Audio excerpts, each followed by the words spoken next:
Welcome to Prabhat news. నేడే Tiruvuru municipal chairman ఎన్నిక ఉత్కంఠగా మారిన ఎన్నిక ధీమాలో ఉన్న ఇరు పార్టీలు 17 మంది వైసీపీ కౌన్సిలర్లు ఉండగా చివరి వరకు వైసీపీతో ఎంత మంది కౌన్సిలర్లు ఉంటారో తెలియని పరిస్థితి. మున్సిపల్ చైర్మన్ మాదే అంటున్న టీడీపీ భారీగా మోహరించిన పోలీసులు. ఇదిలా ఉండగా ఎన్నికల సందర్భంగా తెలుగుదేశం వైఎస్ఆర్సీపీ కార్యకర్తల మధ్య తీవ్ర ఘర్షణలు చోటు చేసుకున్నాయి.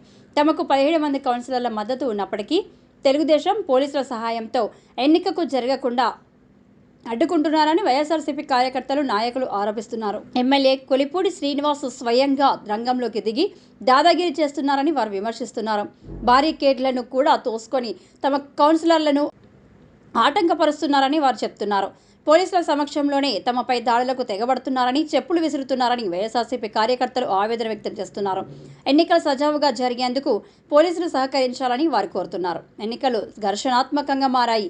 ఎన్నిక జరగకుండా తెలుగుదేశం వ్యూహాత్మకంగా వ్యవహరిస్తుందని విమర్శలు తలెత్తుతున్నాయి.